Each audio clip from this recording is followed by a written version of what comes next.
Yeah. Fuego. Love, black is beautiful, black is elegance, black is power, black is heaven sent, black is victory, black is relevance. No matter how much they knock us down, we bleed excellence. Black is beautiful, black is elegance, black is power, black is heaven sent, black is victory, black is relevance. No matter how much they knock us down, we bleed excellence. Evolution or revolution.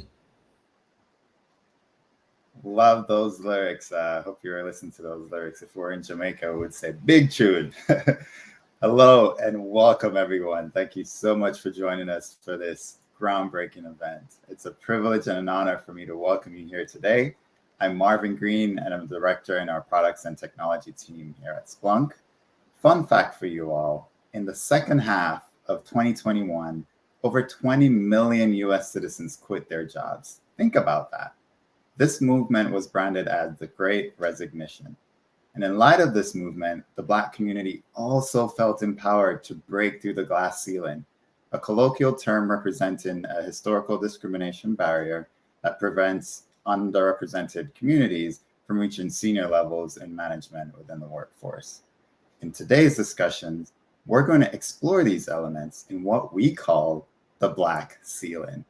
Our esteemed panelists will share their experience on the evolution of discrimination in the workplace and how it has impacted the Black community in entrepreneurship, as well as landing a seat at the executive table.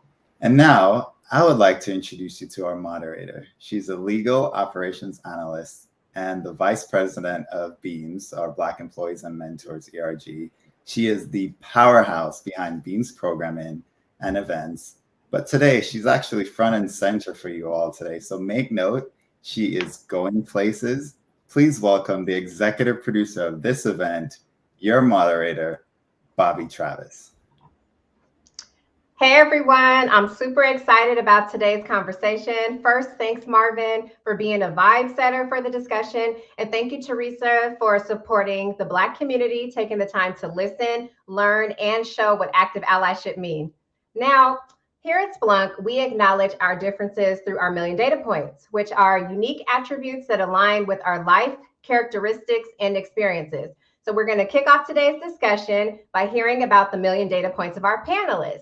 Miss Ash Coleman, Head of Diversity, Equity, and Inclusion at Credit Karma. Can you share with the audience some million data points about your personal career journey, what it took for you to break through the Black ceiling, and please define what the Black ceiling means to you? Absolutely. So first, I have to apologize for all those folks who are listening in. I got hit with that cold that's going around, so my voice is not on its prime. However, I'm still here, and I'm so excited to be with you. So touching on these million data points, one of the things about my career is folks in tech would call it non-traditional, where I started as a chef. I was a chef for 16 years before I even touched a keyboard in the way of coding. And then one day I had a friend reach out to me, and he was really excited about having me do some of my nerd stuff, he called it, for his computer, and realized that I had what it took to learn more about coding and work at his company. So through a series of opportunities, really someone took a chance on an unknown kid, and I started coding, self-learned on my own.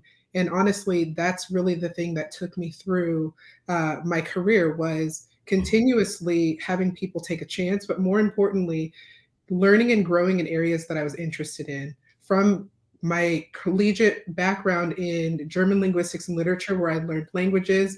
I was a linguist. I loved learning about different cultures and the way that they were learning languages, really helped drive into this area of coding, where it was just a different type of language I was building. Also thinking about it from the chefing perspective is it's a recipe. It's a recipe for success. How do we build something that is bringing solutions to folks, that is bringing satiation to folks? And all of these things brought me to this space in tech, where my career really took off from there. It was continuously pushing further and recognizing the opportunities ahead of me, but more importantly, just chiming into all of the transferable skills that I had learned along the way. Through my time in the kitchen, through my time in college, through my time in other careers, I learned how to lead folks. I learned how to really bring that attribute of ownership to the table and recognize the path for myself, and really just push in areas that historically I wasn't seen in, right? I was the first Black woman in a lot of the spaces that I was in, but what it really helped me to understand is through all of this, there weren't many people like me, like us, that were out there doing this. And of course, that brought up questions of why is this not the case? And so as I've grown in my career, that's consistently my question is, why is this not the case? And when you talk about the Black ceiling, the thing that I really want to chime in on is transferable skills. It's really about, are folks really seeing our full value? And this is something I talk about often when I'm in the DEI space is when we're looking for folks from a talent acquisition perspective hiring, are we looking at them as a whole individual, or are we only looking at them from the years of experience they have in some of these spaces? If we did that for many of the jobs that I've acquired, I wouldn't be here. And the reality is I had to regularly bring all those skills to the front so that folks knew I know how to manage, I know how to lead, I know how to do these things. Quite honestly, a lot of us do because we've been working in a lot of areas, building ourselves, building our skills, just being products of the world we live in, killing it in all the areas that we're in. But are folks really seeing that? And I feel like that's really what that Black ceiling is that folks aren't seeing all of the things that came before us when we're talking about specifically jobs in certain arenas. So for tech, for example, a lot of computer science programs weren't even available to Black folks when we're talking about a 15, 20-year experience for a senior role. And so are we being recognized for all of that additional talent that we're bringing to the table, even though we might have less years of experience in tech? And so those are really the things that I talk about when I'm figuring, how do we talk about this Black ceiling? How do we really bring those million data points to the table and get people seen for their value? Absolutely, Ash. Our community often is not given a chance to kind of fail forward. The standards are definitely different amongst Black men, Black women, and our peers in the workforce. And I know when we've had a one-on-one conversation, you talked about the concept of proof versus potential, which is such a gem. We're constantly trying to fight and to prove ourselves. And then each day we're working to change that narrative. So with that said, I want to kick it over to you, Miss Arika Pierce, the CEO and founder and leadership coach of Piercing Strategies. Can you also shed light on your million data points by sharing your personal career journey, what it took for you to break through the Black ceiling, and moreover, define what the Black ceiling means to you? Sure. Well, thank you so much, Bobbie, and thank you to Splunk for having this really important conversation. And wow, my career has a number of data points, but I really had a corporate-based career. I spent 15 years in primarily corporate leadership positions, and much like Ash, I was the first one and often the only one at the table, and in many different environments and experiences. And I will say, what I learned very early in my career, and especially when you think about the ceiling and the Black ceiling, was I had to have a mindset that there was not any ceiling that I could not break. And definitely, are there challenges? Are there things that we have to navigate in different ways as Black professionals? Absolutely. But for me, and what I do in terms of my leadership coaching, is I really try to focus on what are the things that we do have control over? How can we actively take control, especially of our careers? And how can we push forward? My own personal mantra is I can, I will, watch me. I say it many, many times throughout the day, but it really has been what has propelled my own professional success. And, I look back at the times where I sometimes felt as though, wow, I can't believe I'm in this position, or can I do this? Or are they looking at me differently? And I really had to just, take all of those data points, and really utilize that to push myself forward. And so again, when we think about the Black ceiling, I think that, there certainly are, it certainly sometimes can feel like there are limits, but I believe in pushing forward.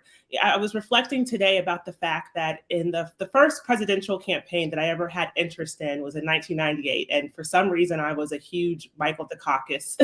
I don't know, was really pushing for him to win the presidential election.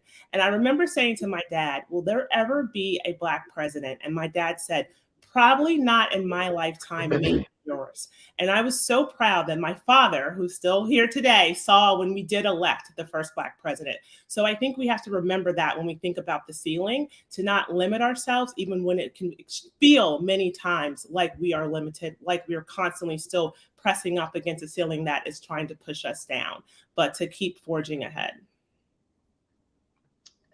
That's absolutely, correct, Ash. I mean, Erica, I apologize. Our end goal is normalizing, breaking through these barriers that you've identified. And we're often hearing like the first Black woman to represent in this space and the first Black president, for example. But that's such a double-edged sword because we celebrate those firsts in our opportunities to be represented. But then when we look at it from the other spectrum, we're also the only representation in that space. And so it just really kind of coins and signifies that we have such a pathway ahead of us, to get past just being that only one representation in a particular space. And we need to perhaps diversify our leadership or diversify our talent pool so that we can get past that one data point and multiply that.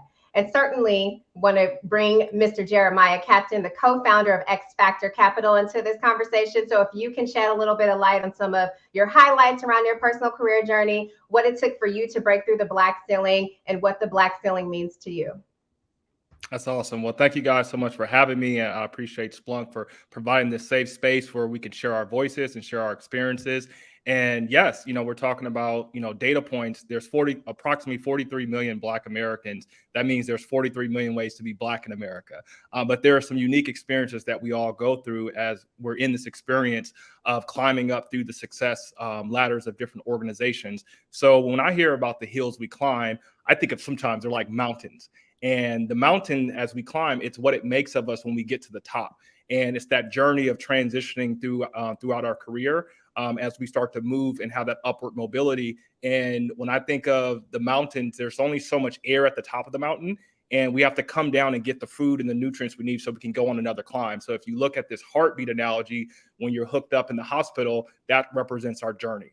And going back into my story, coming as a young Black male from Oakland, California, it's 8 out of every 10,000 high school football players think they're going to make it to NFL. And I was one of those 8, but it was very short. So the whole joke is I was drafted by the Seahawks to watch him practice.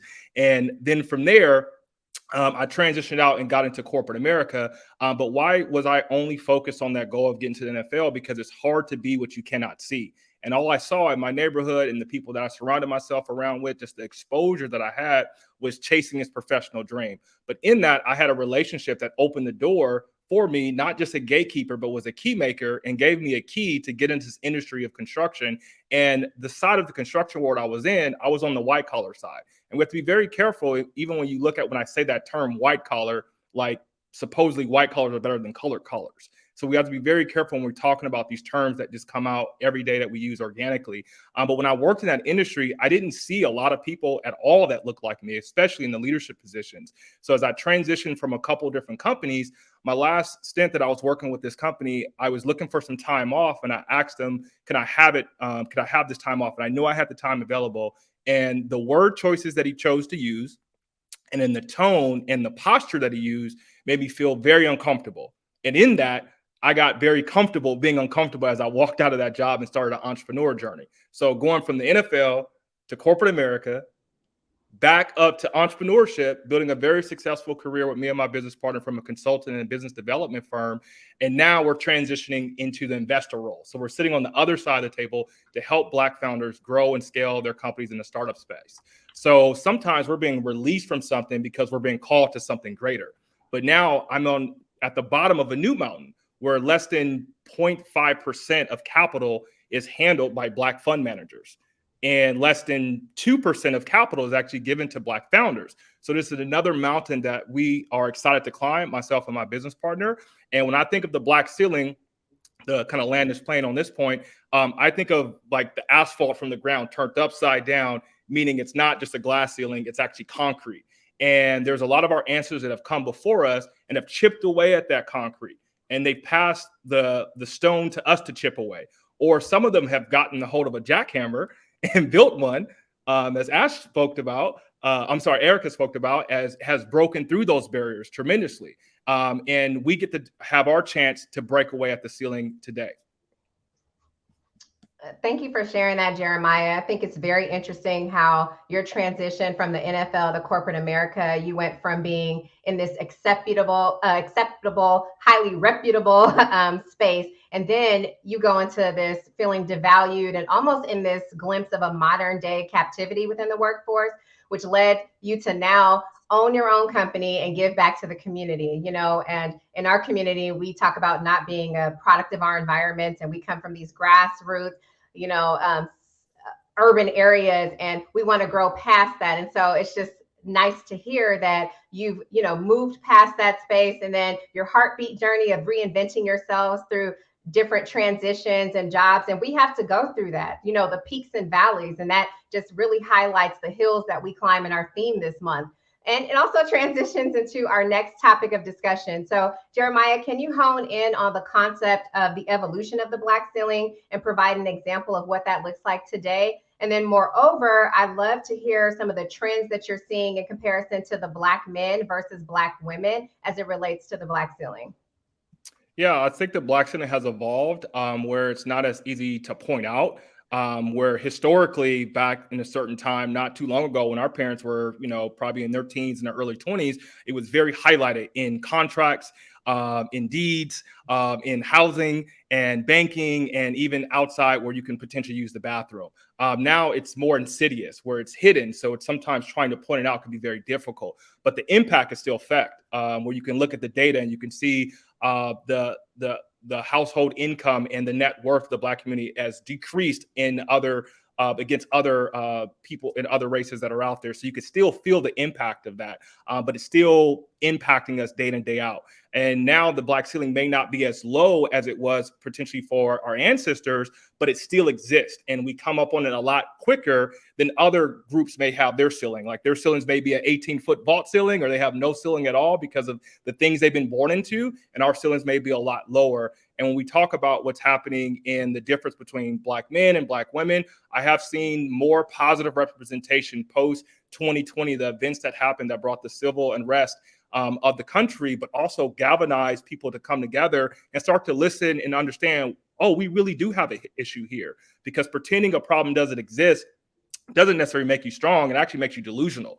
And now more people have kind of woken up out of their slumber and see that, hey, there's something pretty interesting that's happened to this specific group of people that it's very unique to them. So we're getting more positive representation. We're having more spaces like this where people can hear our voices and hear where we're coming from, but still it's not happening fast enough. And we talk about what's sometimes happening because the male trait in our society is looked at sometimes as the leader, and that's very false information. So sometimes Black men have been able to maybe move up into some executive suites quicker than Black women. And then what happens is they take on sometimes the identity of their white male peers, and they may not be as supportive with helping their Black female counterparts rise up as well. And we need to stop that. We need to speak up, for our Black women so they can have a seat at the table as well. And I'm very passionate about, bringing that conversation out to the market so more men can not just take on the behaviors of their peers, but also start to speak up in the room to uplift our entire community, because we're not outnumbered. We just particularly are out organized, because you look at collectively, since we've been in this country, it's been very difficult for us to move and aggregate together. We've been able to aggregate slowly through some small silos where a few have been able to make it, but collectively as a group, it feels like for the first time in a long time, there's a very strong nucleus of Black collectiveness coming together so that we can rise the entire tide to lift all boats in our community.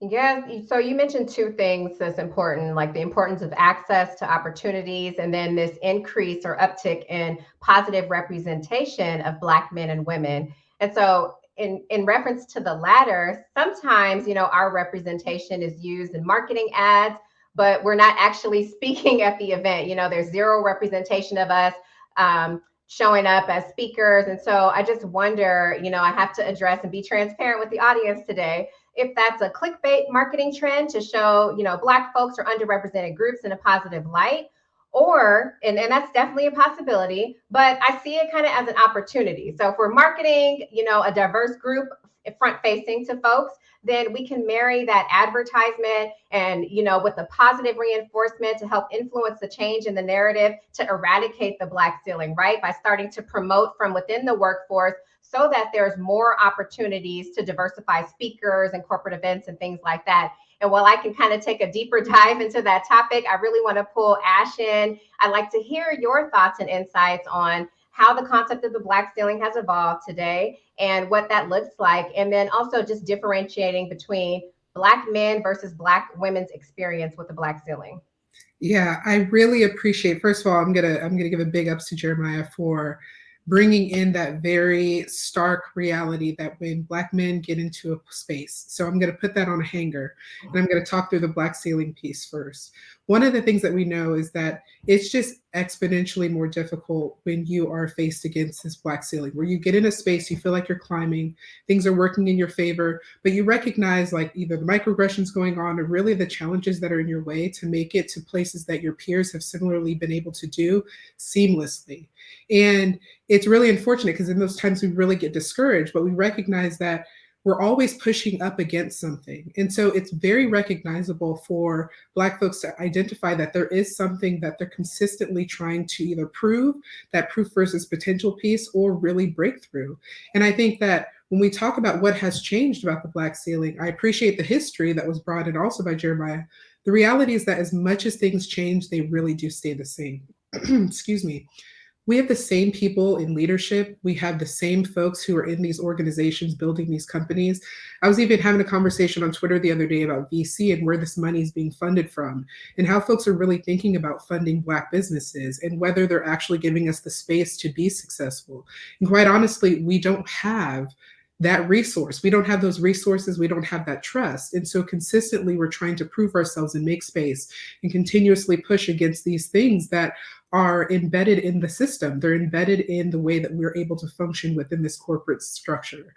And one of the things that I was thinking about that Jeremiah brought up, and here's that hanger piece, is when we're talking about men and women, especially Black women and Black men, this isn't a comment about sexism at all. This is a comment about intersectionality. When we talk about how intersectional Black women are in this space, we really do recognize that we are of the lowest of the low. And I know that this consistently comes up, but it's important in times like this to understand that when Black men make it to a space, sometimes they become blue-eyed, like Jeremiah was saying, and they associate more with the affinity group that they're in, being male or being men. And then there's no room to turn around and pick up their sisters, right? Like they're out there, but they're not really doing the same for us. Whereas Black women being at the very bottom, we're consistently looking at ways to uplift everyone. Here's that rising tide raises all boats aspect. You know that when you are really working towards bringing equity to Black women in spaces, and I'll even go further than that in saying other marginalized groups and disenfranchised groups that we know are even in the pits with us, right? We have our Latinas and we have our Native folks who are there with us, where when we're really focused on bringing equity to these groups, Black women will make a way and they will rise with everybody else. We will bring the whole tide up for everyone.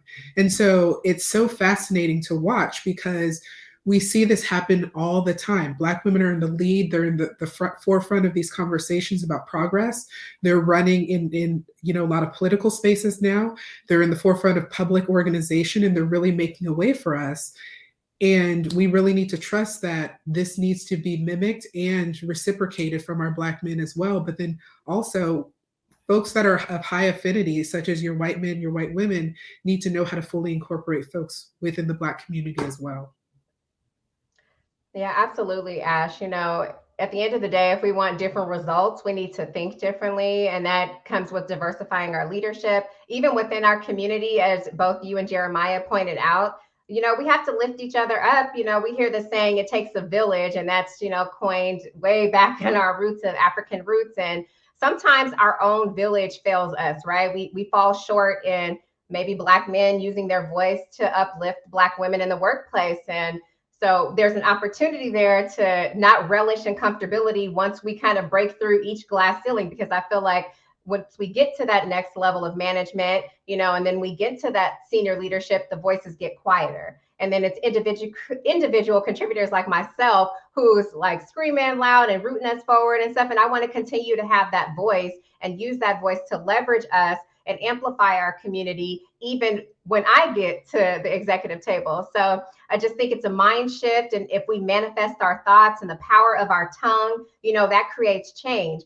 Moreover, from a spiritual lens, as it relates to the Black community, we talk about sowing seeds into each other, and seeds is basically wisdom. And when we sow those seeds, we expect them to get watered so that we can thrive, so that we can grow, so that we can break through together. And just to kind of, circle, close the loop on this conversation, Arika, I'm just curious if you have any final thoughts, because you have a lot of experience as a Black woman leader in the corporate space and now in the entrepreneurship space. Is there anything that you'd like to add in this discussion? Certainly. So I would say, wow. And what you just said, Bobbie, you're speaking my language. So, but I think as someone, again, my career has been primarily, before I started my own company, focused on, I was in corporate leadership spaces. And so I was in those meetings where I was often the only one, and we're thinking about, who goes to the next level, who do we promote, who's hypo. And you definitely start to see some themes, and it hits on what Ash just said. We oftentimes saw that readiness versus potential would usually sometimes fall, really against along race lines. And one of the things that I think is really important too is the idea of sponsorship. And I think especially when we look at, men versus women, Black women versus Black men, and I hate to put it like that, but sponsorship plays a huge part into that. I spend a lot of time right now talking to companies, and they, and some feel as though, sponsorship is a new concept, because oftentimes now, we have a lot of organizations who want to create sponsorship programs for their professionals of color. But sponsorship has been going on for a long time. And essentially what it is when a person of power is able to literally, pick someone up and put them into an opportunity or speak their name into a room they're not in. And when you look at it, especially in corporate America from that lens, we have seen specifically white men sponsor other white men and other Black men for a long time. And we did not always see the same sponsorship of Black women. And that's oftentimes because you gravitate and you sponsor people who look like you, who can relate to you. And I think back and reflect on my career, and, sometimes I might have been the first Black woman that some of my white male counterparts really interacted with, that they really got to know, that they could, hear more about my background. And it wasn't just something that they read or saw on television. And it's interesting when you sit back and think about that. I recently finished reading Ursula Burns's memoir, she was the first Black woman CEO of Fortune 500 company. And she talks about being in these environments as a Fortune 500 CEO and literally being the first Black woman that many of these men who are running the top companies, that she was the first Black woman that they ever really had a conversation with that wasn't related to, probably a service related conversation. And so I think we have to keep all of these things in mind, especially as we discuss allyship. What does active allyship look like? And I know, Bobbie, I believe we're going to talk about that a little bit later, but those are some of the things that I think are key considerations, especially as it comes to Black women in leadership positions, specifically for what I'm focused on in corporate leadership positions. We're not there. We're still not there yet. We're not represented at that highest level. And more time and focus and resources must be focused on how we can make a difference. And I'm not one who wants to always point a finger, but I do believe we all have to lift as we climb. Yeah, so sponsorship, allyship, super important. And I think in general, having platforms like this, like LinkedIn Lives, or just being open to having these transparent conversations, people need to embrace uncomfortability to gain comfortability. So just moving right along, in the beginning, Marvin kind of gave us some data in terms of last year, at the end of 2021, over 20 million US citizens quit their jobs in the second half of the year. And so that was branded as the Great Resignation. So taking in light of that discussion, Ash, this Great Resignation movement, like, what do you see as the future of work? Do you see the millions of job openings as an opportunity for the Black community to break through the glass ceiling? Moreover, what are some of the key obstacles that Black folks need to overcome to obtain generational wealth? Yeah, I think the Great Resignation is such a fascinating thing that we're witnessing for the first time in this particular example. So, right, the pandemic is bringing about a lot of movement. And I think with any movement, there's opportunity. However, I'm going to go back to what I said earlier, where as much as things change, they stay the same. And I want us to be cognizant that as we're feeling more empowered, as we're recognizing there's more space for us to potentially jump out and do our own thing and become entrepreneurs in our own right, that we're still up against all of the other systems that continuously keep Black business from thriving. So this goes back into that VC conversation. It even goes into the, how do you even kick off your own business? The entrepreneur in me wants to say, like, you can do it. Get out there and get that money, get that job, do the thing you've always wanted to do. And the person inside that recognizes how difficult that is also says, we still have a lot of reliance on these systems within corporate structures, right? When we're talking about earning potential, when we're talking about generational wealth, this is still something that's highly equitized and funded by our ability to work alongside of our white peers. And so when we talk about these opportunities, even with building your own business, sometimes we recognize that that is only thriving because of aligning ourselves in the same scope as our white peers. And I would love for us to be able to see a spot for us that's broad enough to say, we're really creating our own space, no cap, right? Like there's no consequence, there's no response or reaction. But when we're talking about who's funding these things or where the money's coming from, money shouldn't even be a question at that point. And I just don't know that we're there yet to have that level of comfortability to say that turning away from these corporate opportunities is really the way for us. And I know that's against popular opinion because folks are feeling really empowered by this time and space, but also know movement, internal mobility is a really big deal as well. And this is something I haven't really talked about before, but as I was thinking through it, is some of the best opportunities that we're getting from this great resignation, if you will, is how are we able to climb internally when more space is being created from that movement that's happening from people leaving the company? And really, how are we able to advocate for things like more equity? How are we able to advocate for things like renegotiating our salary? These are things that are bringing actual wealth to our communities that hopefully and eventually will bring us to a place where we have more of our own capital to build and to do the things that we want to do. But quite honestly, also the generational wealth piece is the biggest for me, where I think that we need to also re-envision what it looks like for us to earn and to keep. And this is something that goes into whether you're an entrepreneur or you're someone within the corporate space. It's something we need to be able to, as a community, understand, like, how does the Black dollar really work?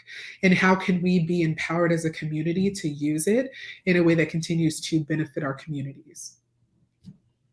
Yeah, thank you. You know, I'm all about women empowerment. I'm about to push it over to you, Arika, who is a clear example of building generational wealth in the corporate space and managing her own business for a good period of time before going into her full passion. But I do believe that we can get past the point as a community of codependency of white male-owned businesses to find a pathway to success. And I do believe we all can win. So Arika, can you share your thoughts on the Great Resignation, the future of work, and the obstacles the Black community faces in terms of obtaining generational wealth?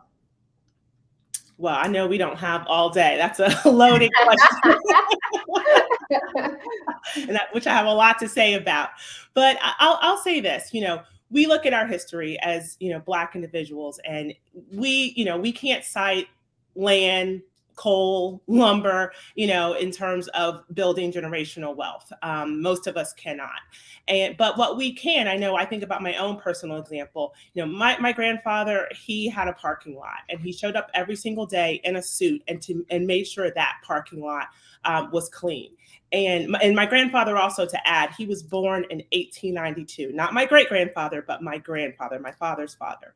And that always has stood out to me because it was always a reminder about how I showed up for every opportunity, but whether it be a corporate job, whether it be now in running my own business. And I feel as though, you know, while he may not have been over to pass over and leave, you know, these types of funds and trust funds and things that we hear about sometimes in other communities, he laid a foundation for my own work ethic and just my vision and how I approach, you know, my life going forward. And I think one of the things that I'm always thinking about, and I'm always encouraging, especially Black professionals, let's stay one step ahead. Let's be thinking about how we can reinvent ourselves, the future of work, and do things that will allow us to lay that foundation for generational wealth going forward. So I'll give you a quick example. I mean, I think right now, as we look at things such as NFTs and just, cryptocurrency, there is an opportunity for us as Black professionals or Black individuals, not even, to be involved and to know and to be aware. Sometimes we are often left behind in these conversations and in these movements. And I think it's important for us to insert ourselves to make sure that we are informed and that we can, start to build these pieces. And some of that goes around with risk taking. I am someone who left my corporate job, and I had as my grandmother would say, a good job. I left my job on Juneteenth of 2020, literally quit my job that morning. And it was a risk that I took, but I chose to bet on myself. And I had a safety net, both financially as well as support, thankfully. And I recognize everyone doesn't have that, but still it was a risk. And I believe that we have to embrace risk a bit more. I think our risk look different than others, but it is something that when we think about how we will take control and have control of our futures and be less dependent on some of other affinity groups, I think that it all goes hand in hand. But we need to make sure that we're a part of these conversations and that we're thinking about the future, not just the quick wins and the quick money, because things can look good and feel good in a moment. But we want to make sure that we are truly building things that in the next generations and that go on from there, we are still talking about. And that's when I think about my grandfather, how, fast forward to 2022, he built something that I am still able to continue to pass on beyond his generation and beyond future generations after me. I love that. I love that. So, just kind of starting at the beginning and reiterating some of the things you shared. And I know in our one-on-one discussion around these topics, you talked about the scarcity mindset, Arika, and that's going to get us nowhere. Some people may refer to it as faith over fear. Some folks may refer to it as being willing to take risks, as you just shared. And so, if fear takes over, then we prohibit ourselves from making moves. And if this resonates with you, you got to get out of your own way. Like, seriously, the story about your grandfather showing up every day, dressed to a T, just sharp, and he owned this parking lot. And it was just about his mindset and being rooted in principles and values that extended beyond any monetary fulfillment. It truly shows how him showing up, created that value and instilled it in you generations to come. And so if you have children, we want to ensure that we're instilling that in our youth and young adults as well. Moreover, generational wealth is a journey, right? So self-representation, self-reflection of values matters because it creates that blueprint towards building the foundation of wealth, whether it's within corporate America or in entrepreneurship. You can marry the two. And Jeremiah, I want to bring you in here because we're talking about entrepreneurship and you invest in Black folks who are trying to get there. I want to give you an opportunity. Can you share your thoughts on the future of work and how the Black community can obtain generational wealth and maybe how you're helping folks today in that space? Yeah, I'll just be brief on that, but I just want to touch on what Arika shared. Her grandfather really instilled in her, it's one thing to leave an inheritance, is what you leave to someone, but a legacy is what you leave inside of them. And that's what it's all about, is putting that legacy inside to learn about what are the traits that it takes to be successful. And in each generation, we want to try to push the ball down the field further. And we're holding the baton right now from our parents and what our grandparents have passed on to us. And this is our leg of the race to run. And I have a dear friend, Dr. Pernell Joseph, who's a distinguished professor at the University of Texas. He's writing a book called The Third Reconstruction, where we had our, somewhat this false reconstruction happen after enslaved times. And then we had the civil rights movements where a lot of people think there was a lot of progression for the Black community. There was a lot of things opened up, but there was a lot of setbacks in that too, where we lost a lot of our businesses through the integration process. And now we're in this third reconstruction as we've been talking about the different opportunities that we have, but still challenges. But even a rigged game could be fun to play if you know how to play it. So learning the rules of the game and what does it take to build wealth? Like, work brings you money. Money can buy you assets. Assets can give you wealth, and then wealth buys you freedom. So getting in the asset category, where diversity is a beautiful conversation that we feel finally as a nation we can talk about diversity. It's like we could come up out of the darkness and say, hey, diversity is a good thing. But diversity is just like winning one game in the season. Inclusion is pretty is better. It's like getting to the playoffs. Okay, of course we need inclusive organization, but where the rubber meets the road, it's ownership and equity. that's winning the Super Bowl. And we need more ownership in Black representation and more equitable positions. And that's the conversation that we're in with helping Black founders fuel their vision.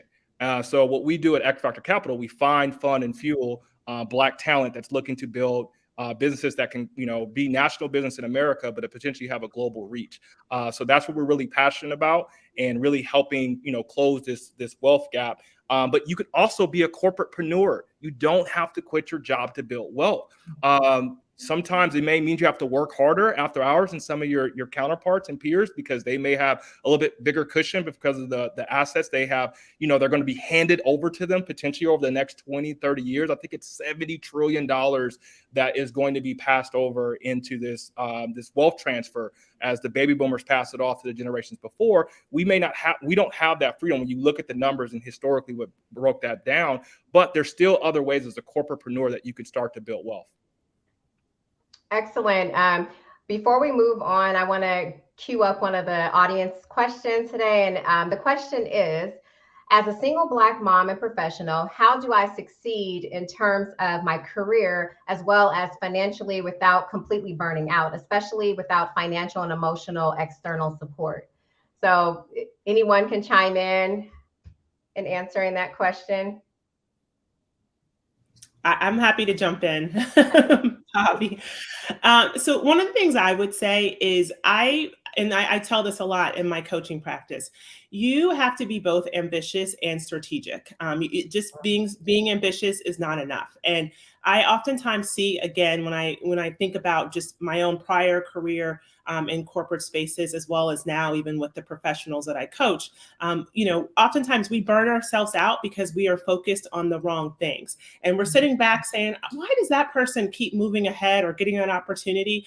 Well, because they are likely, they've added some strategy to it. And the very specific example is that I often ask people who are looking to advance and have questions similar to this, are you very clear on what the priorities of your organization are? And, a lot of times people say, I need to think about it, or I'll get back to you, or I need to go talk to my boss. And so you might be burning your wills and, that midnight oil on things that are not important.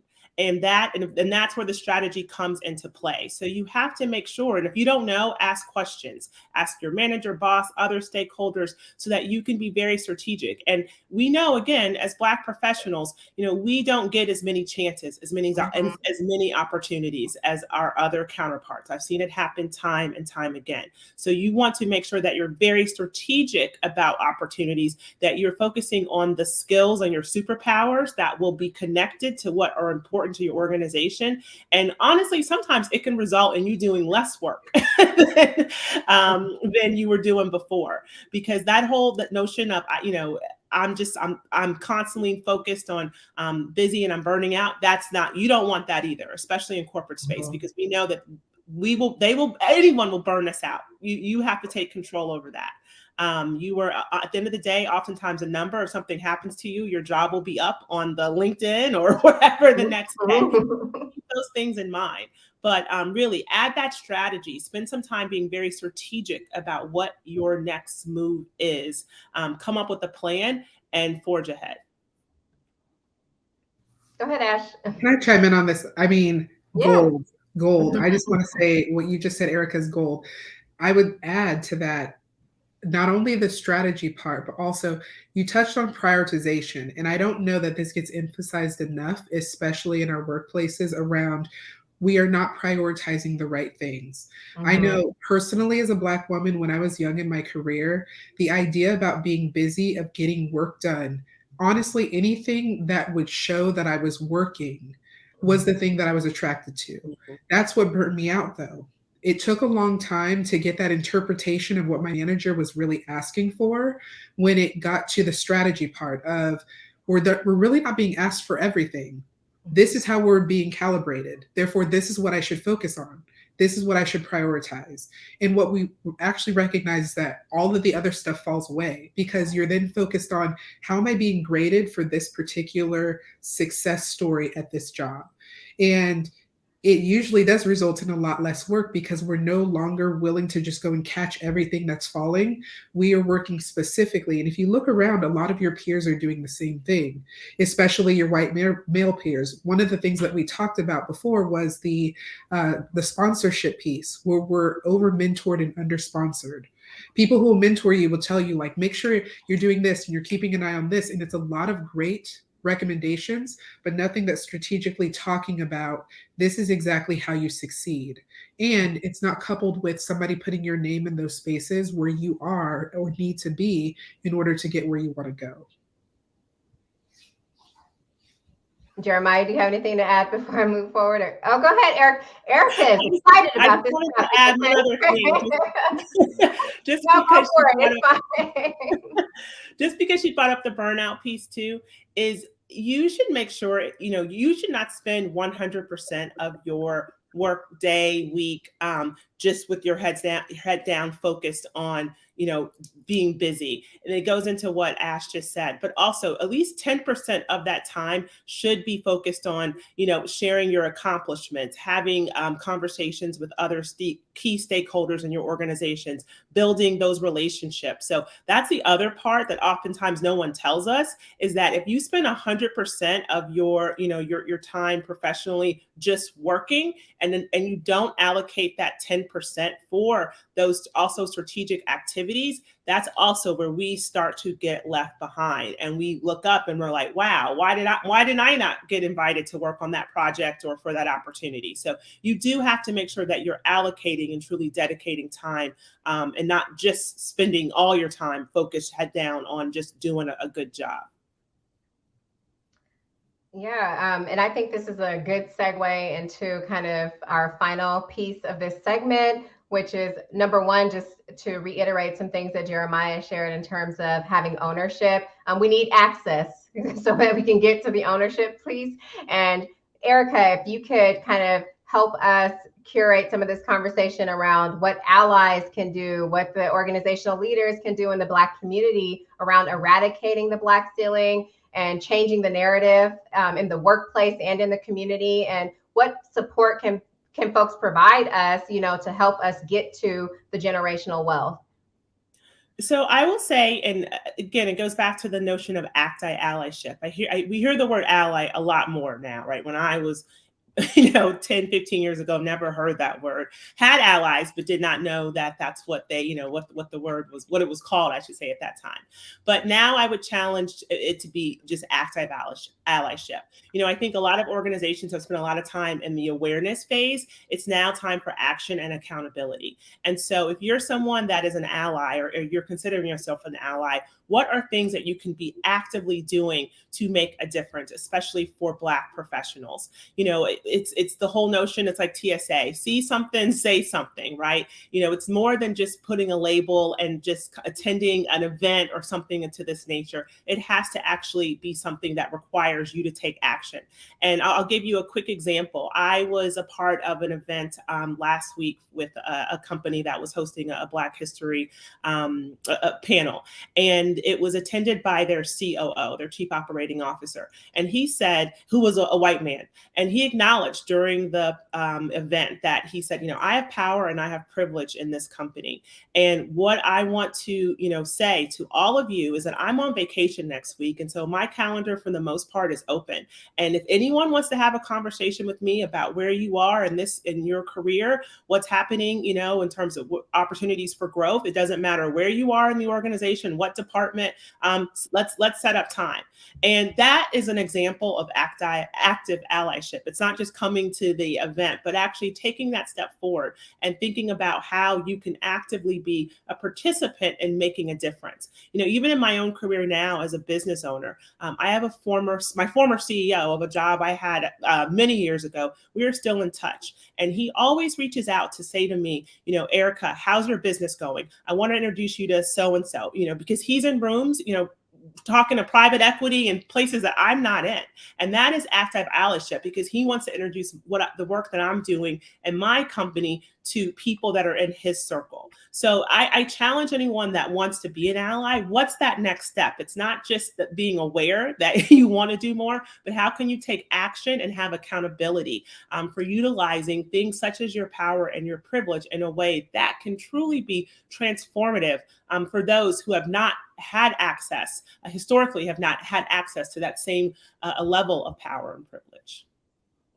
Absolutely. So folks, be an active ally and an advocate. You know, Jeremiah, what advice and resources can you give the audience, and how allies and organizational leaders in the Black community can break through these barriers, and additionally, leading us into building generational wealth?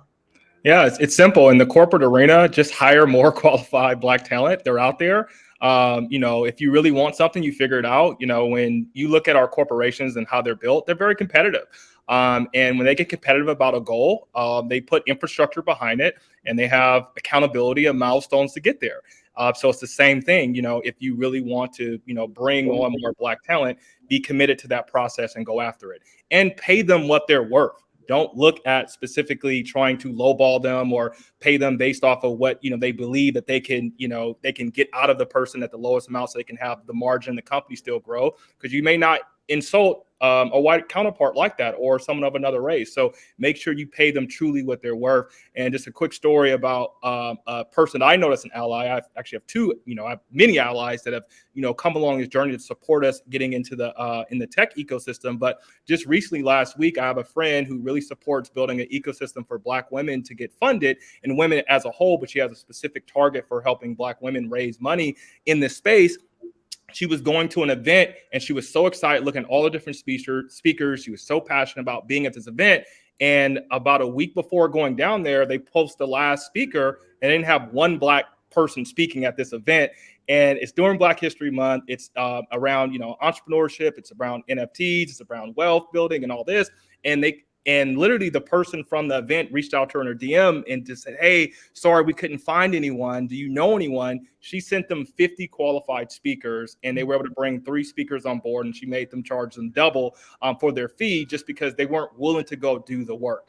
And also I look at what our sponsor, myself and Rydell, John Connors, was the former CFO of Microsoft when Microsoft was just a baby company, and then had a huge success with that company growing, built a very successful venture capitalist fund in the Seattle market. And when we went to him, with this, idea to say, "Hey, we want to get into this space. We've been looking at getting a VC for the last 5 years. Can you sponsor us?" He was willing to open the door to his resources, not just his capital, but his connection and his networks, because we all know, they say money makes the world go round, but what's happened in this country, it's not just money, it's connections. It's nepotism. It's, the introduction to the powerful relationships that can move the needle down the field for us. So that's what I believe that, allies can do, and what Black community could do for themselves to build their personal development.